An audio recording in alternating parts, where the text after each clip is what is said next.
Hey, what's up you guys? Welcome back to the Daniel. It's me, Dan W, here today with something a little bit different for you guys. So, a couple days ago, I was down in Midtown, scouring through some estate sales, as one does, looking to see if I can add anything to my menagerie of the macabre, as it were.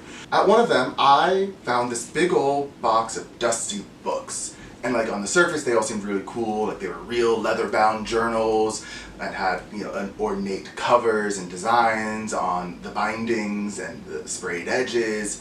They didn't really end up being anything too interesting. There were some old almanacs and like empty journals and things like that. And that was until I came across this bad boy. This unassuming looking thing is a journal written in by several people that's filled with sin and death and rituals and recipes, like real life food recipes that I can make and eat. And I thought it would be fun and it would get us in the ooky spooky mood if I went through this journal, read some of the stories, did some of the rituals, and made the recipes for you guys. What do you think? I think the best way to start is with entry number 1, don't you?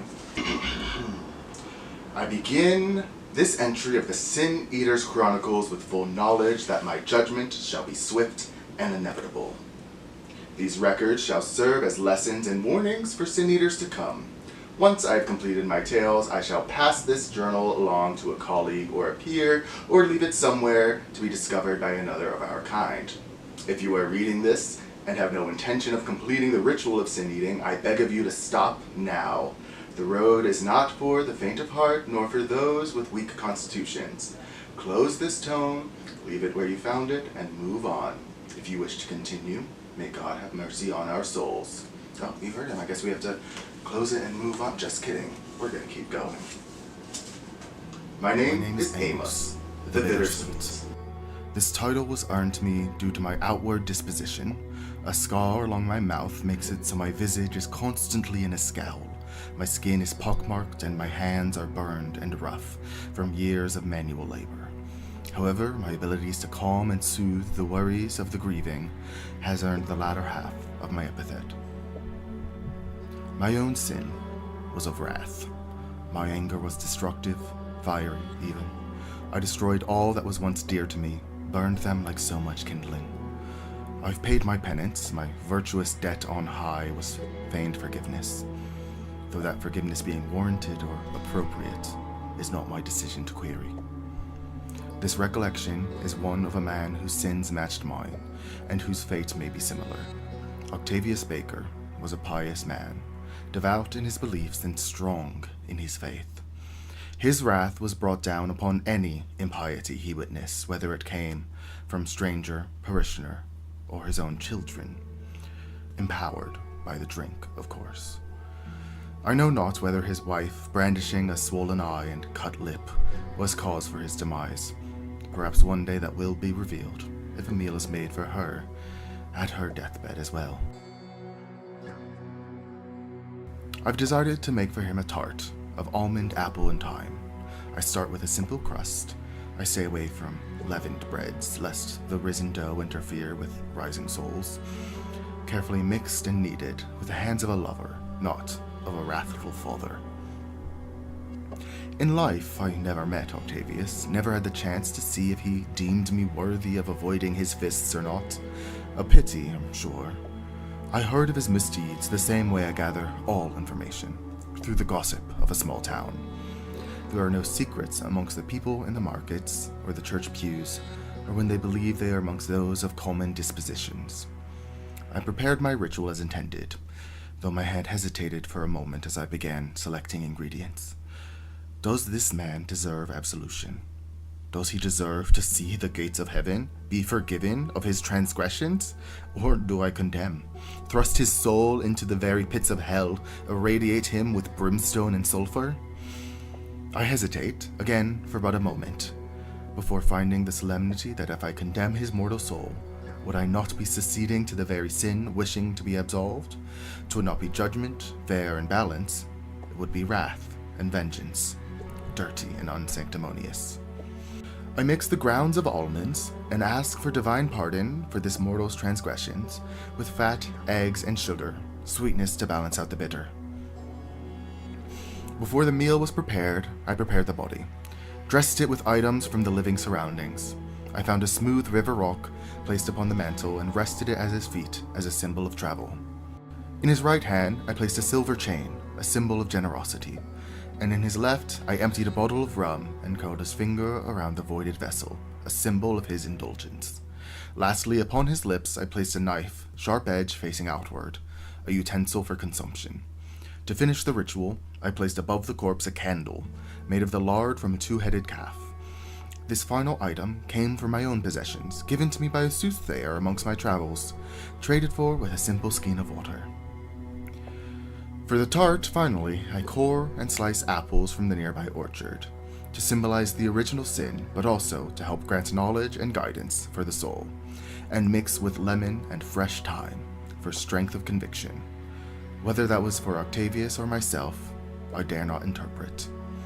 These ingredients combined, not ritualistically, but caringly and with grace. After baking, I slice and eat. My tongue recoils at the stringent and burnt taste, and unbalanced humors, an unbalanced dish. As the taste settles heavy onto my palate, I am overcome with grief. My own sins have not and cannot be absolved. I cannot be forgiven by those I transgressed. I cannot be forgiven by myself. The man laid before me is not Octavius Becker, but my own shade. Mine own sins made manifest through divine interlopement, a judgment passed upon myself, for St. Peter even reads my name on his list. I can hardly keep the bile from rising up my throat. It burns as I swallow it down. It is not my choice to finish eating the tart. I'd sooner toss upon the burning hearth than consume another bite. But as duty calls upon me, I must finish the dish, the plate licked clean. I place my coins on Octavius's eyes, and leave with not a word to his widow. I sprinkle the threshold with salt before stepping over and making my leave of this house. I speak thrice, a word for the person that was misguided, a word for the body that is empty, and a word for the soul that will be damned. As I leave this place does not leave me. The body is disposed, buried in the town graveyard with a lightly populated funeral, but the soul of Octavius clings to my gut. I exert effort to not let the rage boiling in my stomach become commonplace nor familiar, though familiar it already may be. I leave this journal in a place only those who would seek it could find it. Bear warning to my words and find solace that your fate is not mine. I don't know what Mr. Amos is talking about, because I thought that pie was frickin' delicious. Maybe the sugar from the 18 whatevers is different than it is now, or the almonds went bad. Who knows? Thought it was a great pie, and I hope you guys found his story and that recipe very interesting, and I hope you want to see more, because I'm going to go through a bunch of these recipes and show them to you guys all throughout October, so you better stick around. And make sure you subscribe here at the Daniel to see what other kooky adventures we get up to. Have a great day.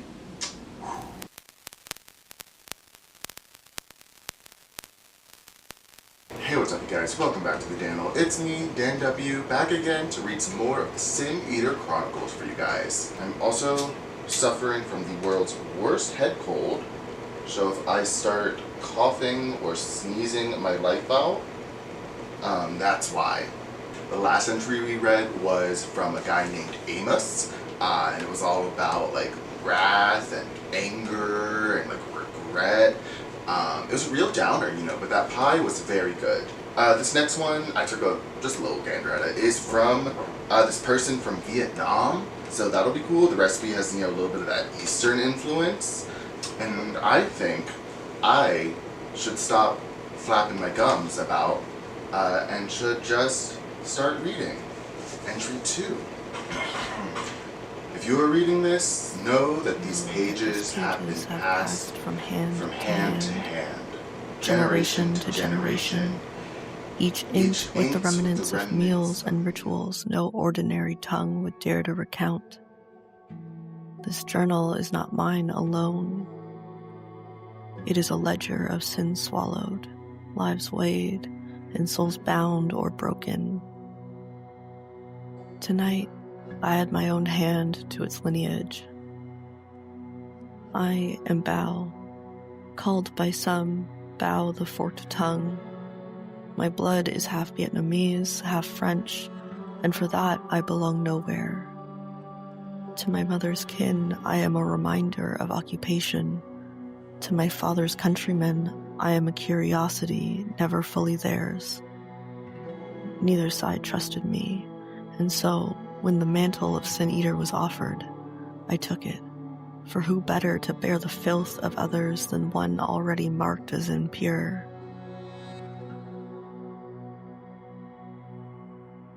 My sigil is a two-headed serpent, tongues split in two. One head hisses in Dingvik, and the other en français. Between them I stand, never whole, always divided. The body tonight is Wung Wing. Once he bent his back over rice paddies, his sweat mingling with the soil like any other farmer. But when the French soldiers came, Wung gave them what they hungered for. Maps of secret caches, names of resistors, paths through the groves where rebels hid. Some say he acted from fear, others greed. His family never starved while others wasted away. But all agreed. He conspired. He whispered in secret, chose comfort over kinship, turned his tongue against his neighbors.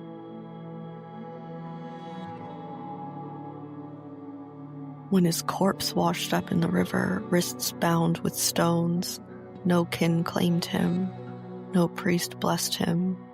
His name was spat, not mourned, and so it is left to me to reckon with his soul. I lay him upon the mat. His skin is gray with river death, lips cracked, eyes staring as if waiting for forgiveness. Around him I gather what the ritual demands. At his crown, a guttering reed lantern, its light wavering, never steady. At his chest, a snapped quill pen, a token of secrets written in silence.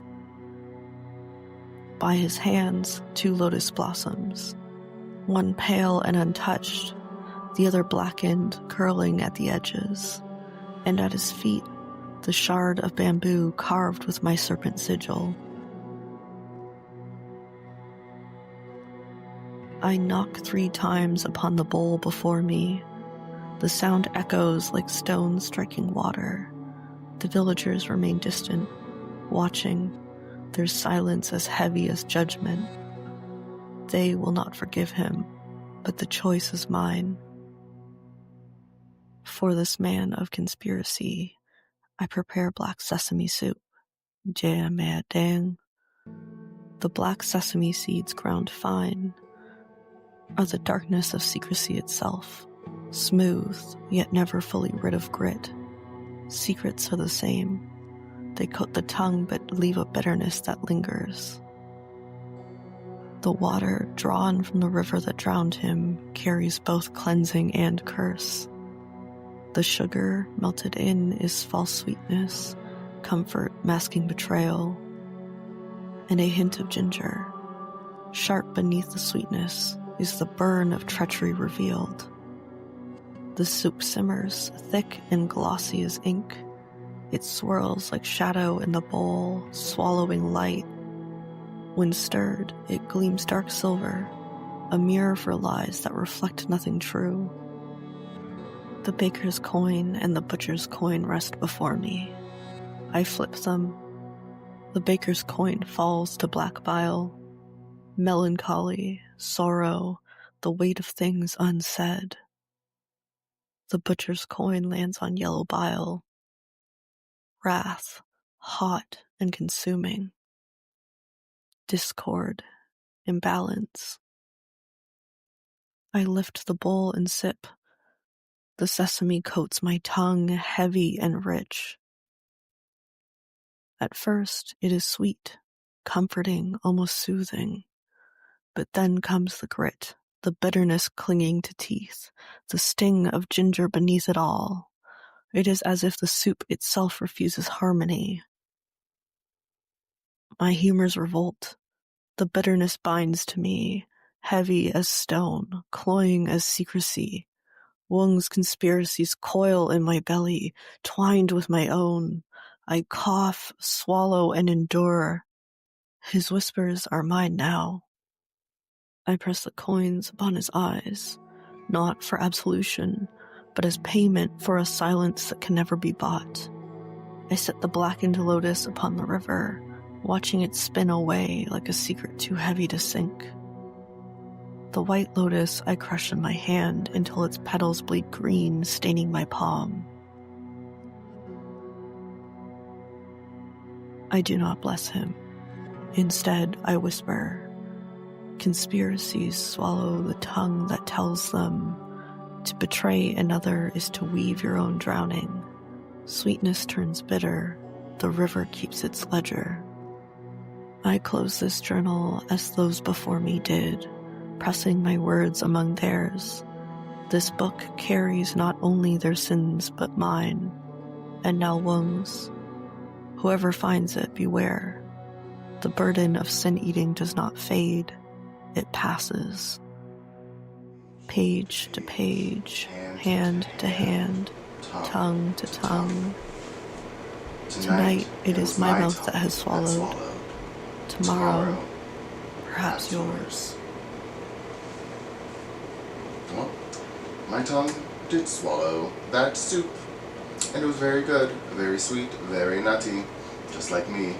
But I thought that was very interesting, very similar but also different to Amos's story, and I really appreciate... Hello?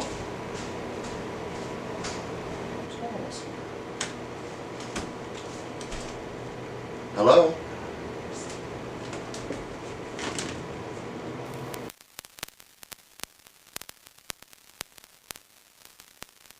Hello everyone, welcome back to the Daniel. It's me, Dan W, back again to read another entry of the Eater Chronicles. My apologies if I'm a little low energy today. I have not been sleeping well.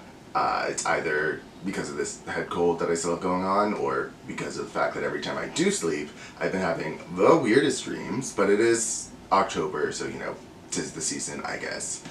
Last time, we read about the Sin Eater Bao, who was the half Vietnamese, half French person who made the meal for like the drowned guy.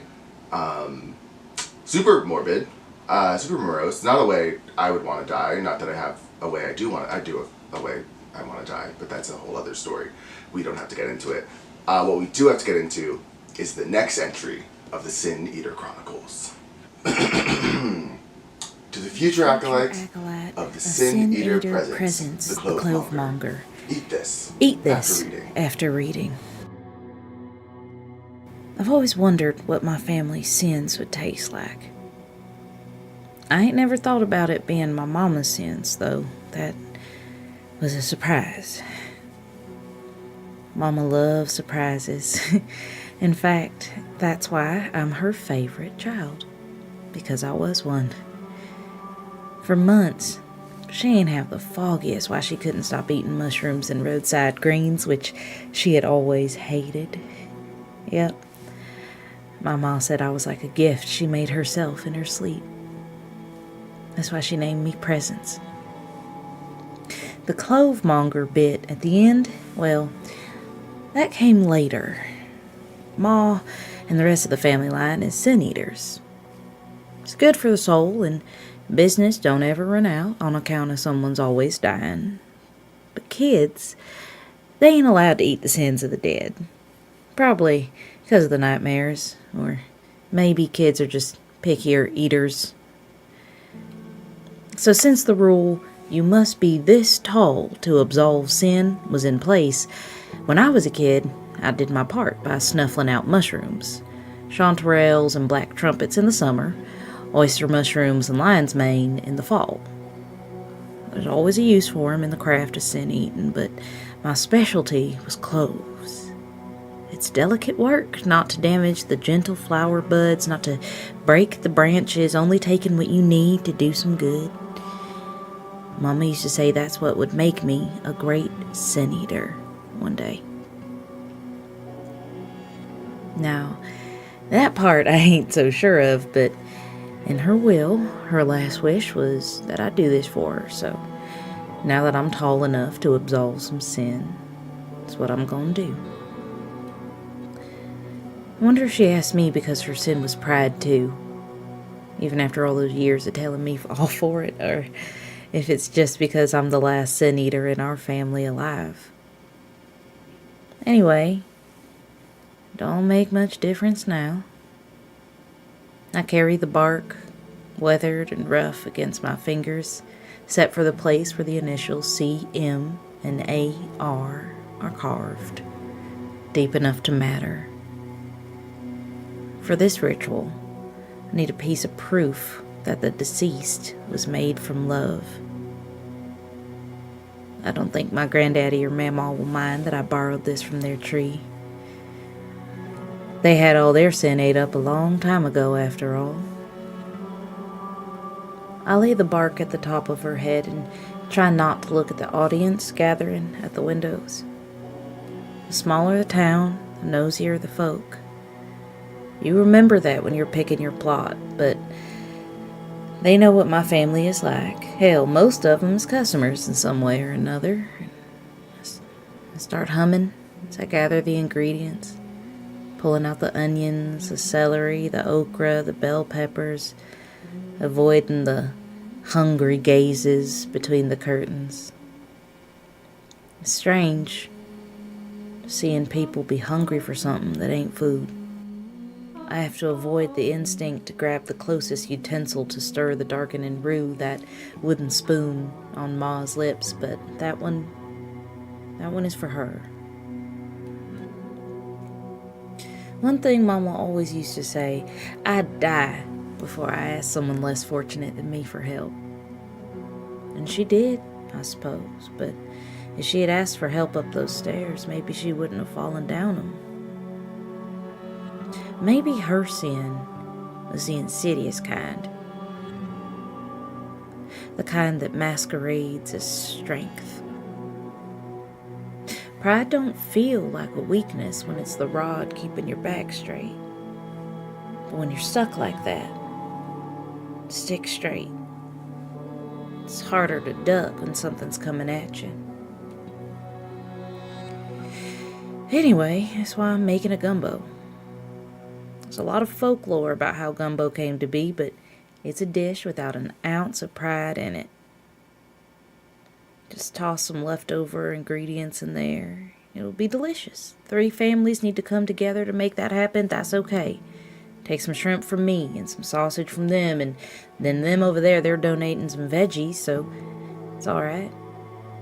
You burnt the shit out of the roux? Hell, it's fine. It tastes better that way. Gumbo is the miracle of humility, of community, and positivity. Maybe if Mama had had a steady diet of gumbo, she wouldn't have needed me to absolve her now. There are worse things than being scared of being seen as weak.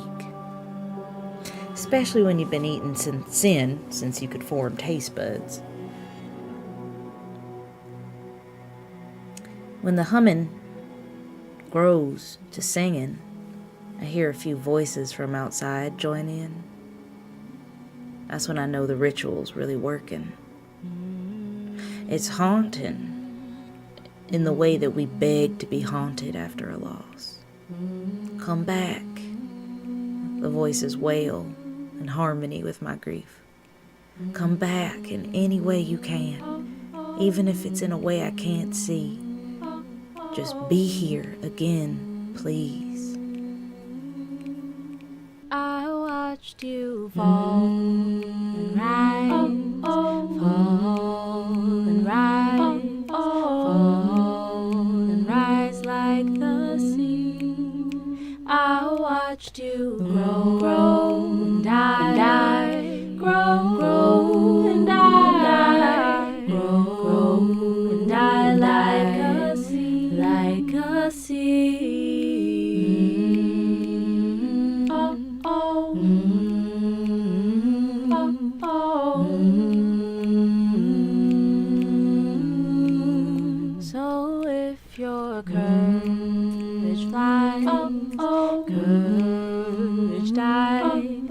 Turn your eyes up to me, and I will be sacrificed, sacrificed, sacrificed, nail and teeth for you.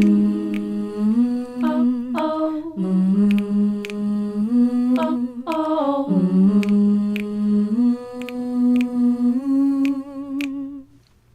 When the silence calls you home, know that you are not alone. I will never leave you lonely from now until I'm gone. You're my only one. Oh, oh, oh, oh.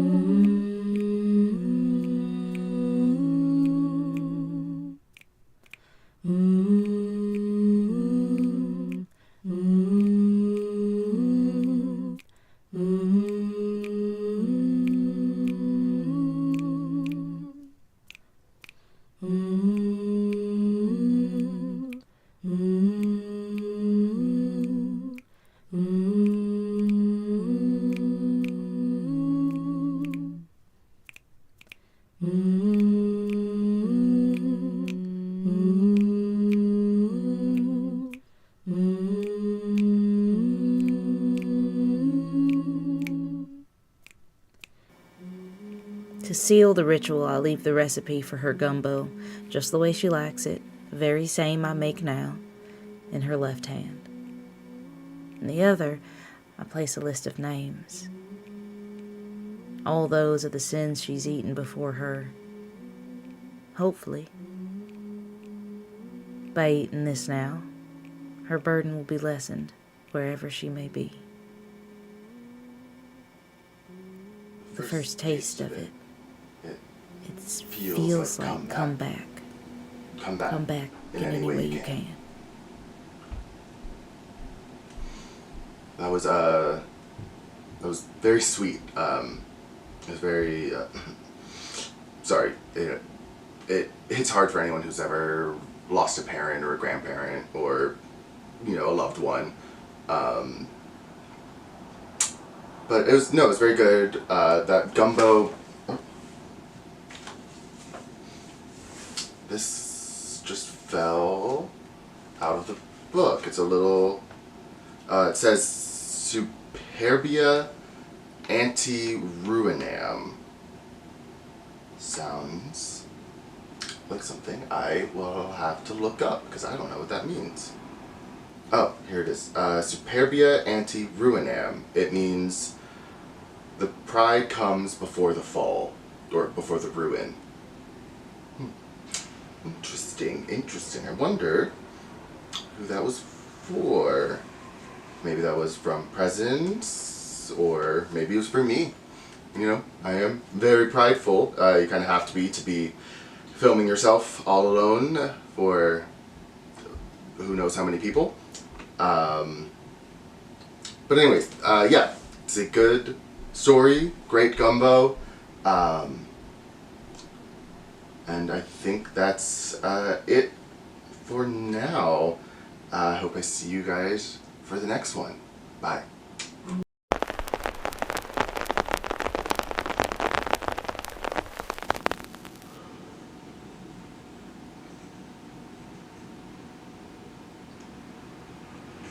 Hi.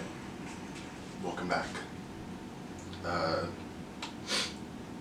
think, we should just get started. Don't you?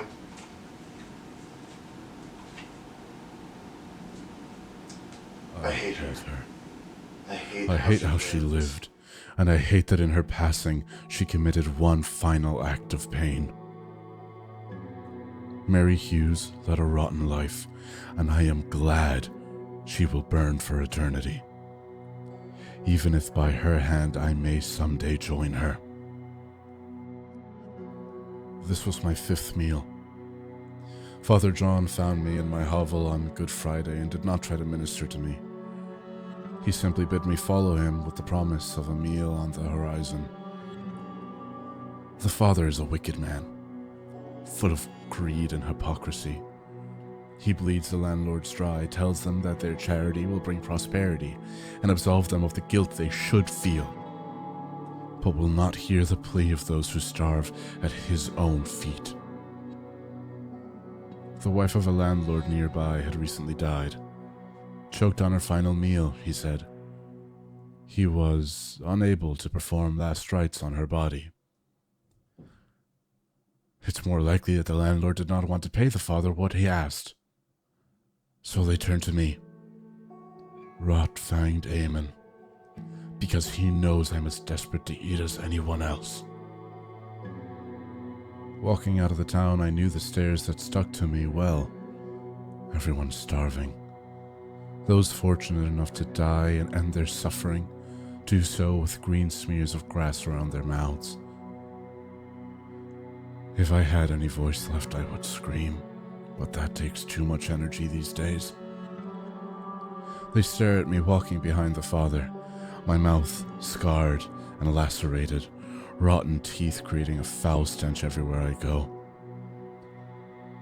I see those who look at me in disgust. I am unholy. And I also see those who look at me and think, would it truly be so bad to become like me if it meant they finally got to eat? When the father let me at the manor of Mrs. Hughes, I felt nothing. She died as she lived, gorging herself with a perfect view of a weeping willow, and starving peasantry dying just beyond her manor walls. Her throat was torn where a bone had poked through. There was not much blood left in the body when she was laid on the table for me to do my grim work. Ingredients had been laid out for me to bake bread, but the doors to the pantries were locked. Not an ounce of charity, even in death.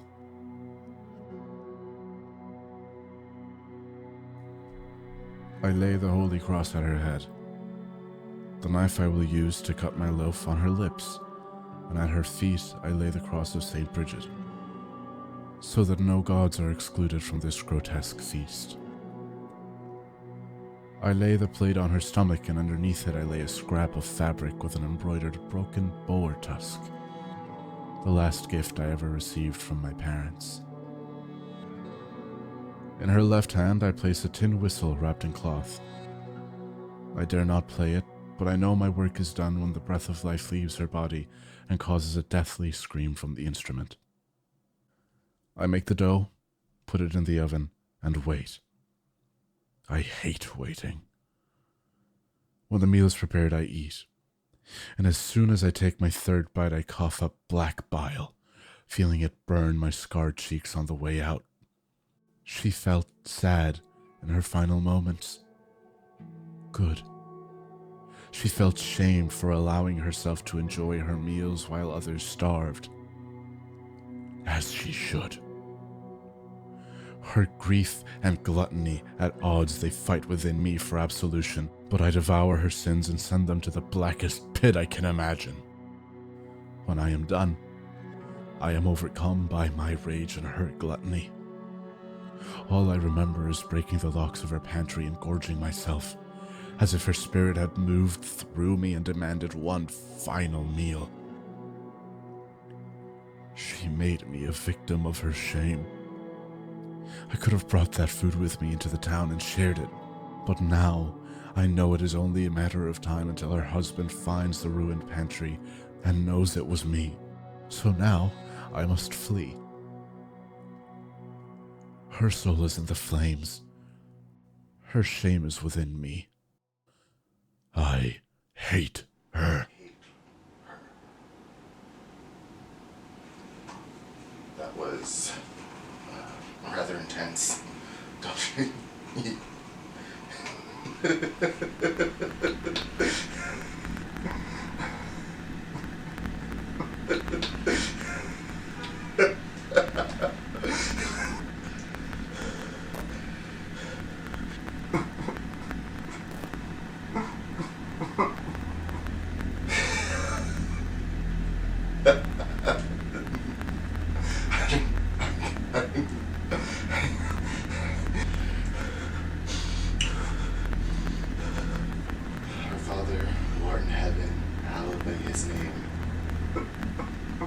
Thy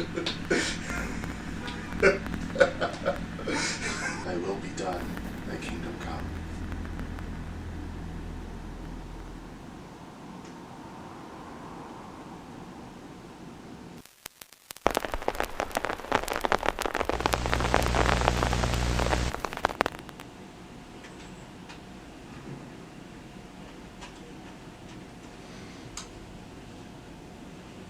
I have to keep going.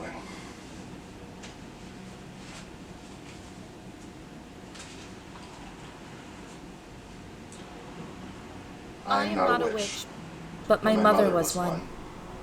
She died at their hand because she went against the Lord our God and danced with the devil in the moonlight.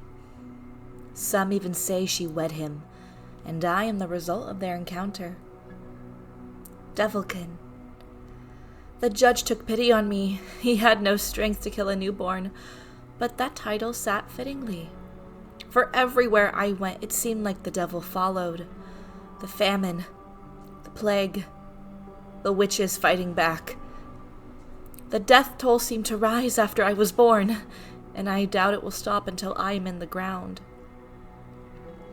A devilkin has one purpose, the judge told me: to consume the sins of the dead, to absolve them of their wickedness so they may join our Lord in heaven. Yet because I am filled with sin, I will never see that light. I feel no fear as I put pen to paper to write this down. I have no Lord to impress. I must carry on until I die and am thrust into the fiery pits of hell. Maybe you are a devilkin too, shunned by your village, forced to carry the sins of the community. Maybe we are the same bloodline. Maybe we are complete strangers. But I hope you take time to know me, for no one else will. I am Bloody Mary the Devilkin, the child that killed her mother, killed the crops, infected the village, and eventually killed her own protector. Look away as she stalks the well, as she does her chores, as she attempts to say her prayers. She carries the sin of the incorrect parentage and will never be seen as part of the good and holy. Mark her house with a simple upside-down cross to signify her twisted spirit to all who walk by. Then bring her out to consume the sins of the dead so they may move on. They killed the judge's wife, the woman who swore up and down she would never be my mother. And now I must help her enter the kingdom of heaven so she may reunite with her lover. They called her a witch and drowned her in the river to prove her innocence. If she floats, she is a witch. If she drowns, she is not. The last thing she told us was, "You'll regret all of this. Your souls will never find rest." I think her curse placed fear into the townsfolk. They killed an innocent woman for naught, and now they have me consuming her sins so she can find peace. The bloated body lays out in front of me. Wet and blue, she barely looks like herself. The priest nods. I get to work. I have the rare privilege of knowing the priest's way of sanctifying a body. Oil on the wrists and feet, holy water sprinkled across the skin, touched with care, like a cook preparing meat for consumption. Et offero a te peccatum, ut Domino nostro et Salvatore e Regno calorium in grace, consumam inquitam tuam, necitam tuam, ut cum Domino eterum in Greece, et pro eo patiar. It rolls off the tongue nicely, as if this is my one and true purpose. I return to a small table with a chair. I must face the body as I eat, a reminder of what I am doing to help them. To look away as I consume their sins is shameful, and I cannot have any shame. The priest returns the wooden plate. On top, a piece of Banbury cake, piled high with icing sugar, butter and fruit oozing from the pastry. It looks as if it may burst. Water is not provided, as there is no comfort or relief for a sin eater. You must eat the meal in front of you, but derive no pleasure from it, no matter how delicious it may be. The first bite is sweet, but the sugar touches a cracked molar and I let out a sharp breath. Ironic how every bite will have some form of pain to it. I can't even attempt to enjoy the cake. I will suffer until the piece is finished. I have a mountain of work ahead of me as the pastry is thick and large, comically indulgent with enough powdered sugar to sweeten tea for a year. Sugar, especially in desserts, is seen as frivolous. It is not a necessity. It is indulgent and borderline gluttonous. The pastry is flaky, signifying the copious use of butter when that could have fed someone other than me. And the minced fruit, raisins, and other dried sweets, all indulgences piled on top of each other to make a meal so cloying it can only serve as a way to flaunt one's access to indulgence. I wonder what it means as I stare at the body taking another bite. Was the judge's wife an indulgent woman? Did she take in too many earthly goods, forgetting that the true pleasures will come from the heavenly kingdom? Did she make a dress too flashy, a meal too fattening, a conversation too gossipy? She was expected to lead by virtue, and to my knowledge she did. For 18 years I watched her obey God's laws and hold herself as an upstanding woman of the town. Another bite. A raisin lodges itself in the crack and I yelp. She was not a kind woman, but she was a good one, according to the priest. And yet she was accused of witchcraft. She was not the first good woman accused, and she will not be the last. Sarah Keller accused the judge's wife of cursing her baby. No one took it seriously until the poor infant died. That was enough to rile the village against her. With her husband gone, there was no one to defend her. And here I sit, eating the gluttonous sugar, my stomach growing as she lays in front of me, dead. Being good got her nowhere. Following God at what cost? What happens when the sheep turn on one another when the shepherd has his back turned? Another bite and I sink my teeth into raw dough. I almost gag. The sin eater has humors to balance, and everything is fighting itself. The overly sweet fruit, the raw dough in the middle, the sugar coating my cracked teeth, it's a manifestation of the turmoil within me. I wonder if I could have saved her. If I had spoken, if I had toed the line, would she be dead in front of me? I cannot let these thoughts dwell in my mind. I must keep consuming until there is nothing left. I shut my eyes and swallow the raw dough. I feel it slide into my stomach and sit side by side with my guilt. Was her sin being a woman? Was it just existing on the wrong day of the year? Was it aging into crone-like features? Will I be next bloated body on display for some other devilkin to consume my many sins? They must prepare a feast for whoever that may be, as I have too much sin within me from my lineage. From the sin I have consumed, it might kill the next sin eater. Another bite of raw dough. I have little more to go. The last bit of the Banbury cake stares at me, as if it's daring me to stop. As if the heavy guilt I carry will stop me from finishing what I was born to do. The final bite slides down my throat and I gag. I can feel it coming back up, but I cannot allow for that. I grip the sides of the table, praying to God that I can finish the job and move on with my forsaken life. A pause as I wait for him to answer, and thankfully he does. My mind is swimming and I feel sick. I stumble to the body and whisper a final prayer before planting a kiss on the corpse's waxy forehead. Maybe she will find peace in the next life. Hopefully enough for both of us. Walking out of the room is a difficult task. I knock on the door to let the priest know I am finished. He will then take the body and give it proper Christian burial. I will not be invited. I will watch from afar as the judge's wife is planted into the ground. The priest does not make eye contact with me. When I leave the church, no one in the street will either. I am a horrid thing they must face as they move about their day, as if I am worse than the fact they killed an innocent woman.